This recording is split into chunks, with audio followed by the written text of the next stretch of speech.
It is impossible to talk about Sam Heughan without mentioning the television phenomenon Outlander.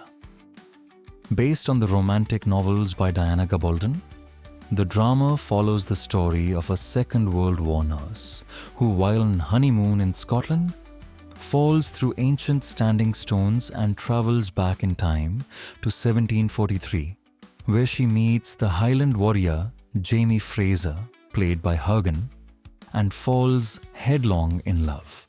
The popularity of the show is illustrated by Heughan's 4 million Instagram followers and the hordes of hooligan fans around the world. However, his life didn't begin with such fanfare. The noise and puff of show business is a far cry from his humble beginnings in New Galloway.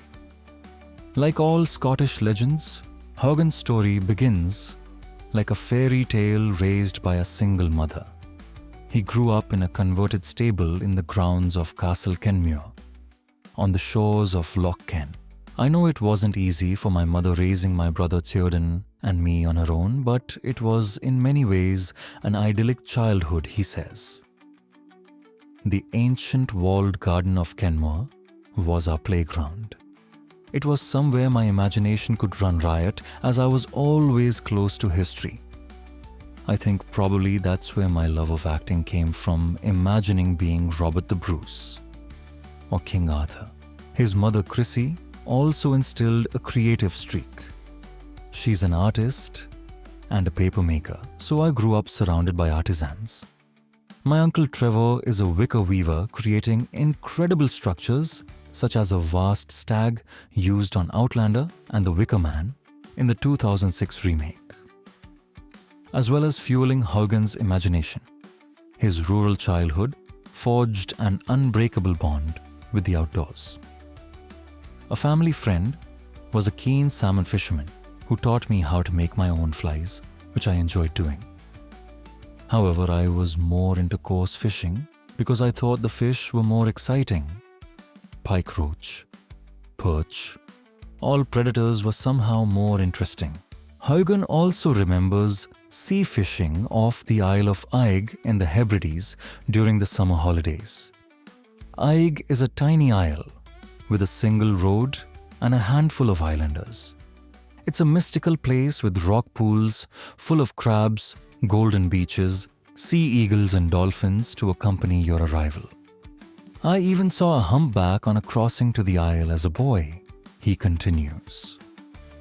My uncle worked as a gamekeeper, and I recall one occasion vividly going out in his little rowboat with crab lines, tinfoil on the hooks. We caught a dozen mackerel which we cooked on the beach on a bonfire. It was amazing.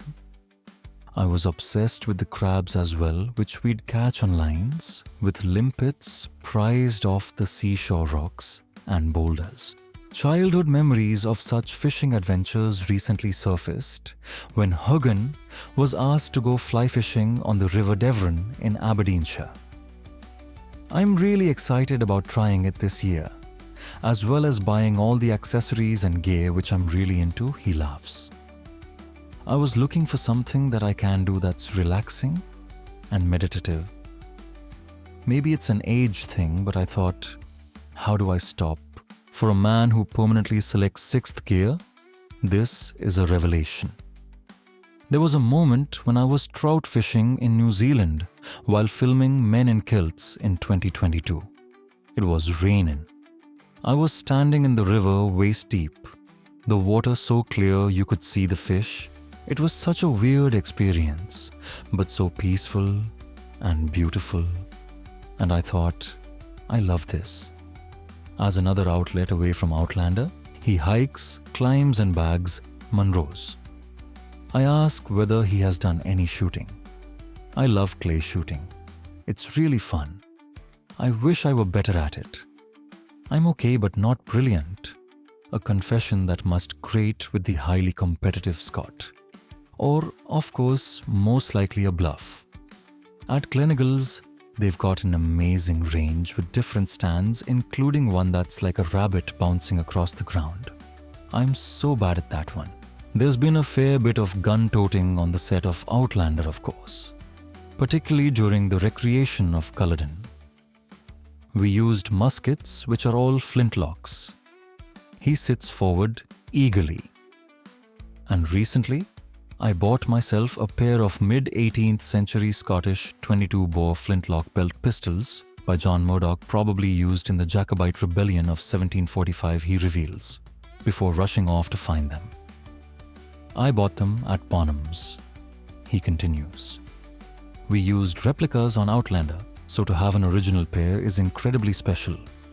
Murdoch was based in Doon, which is the setting for Castle Leoch in the show. He was a master gunsmith, his pistols highly prized and presented to nobility and high-ranking officers in the military. A Scottish pistol reputedly fired the first shot in the American War of Independence. Heughan tells me, offering a pistol for closer inspection. They are made of steel with scrolled ram's horn, butts, ball triggers, and elaborate Celtic engraving. I mean, just look at that.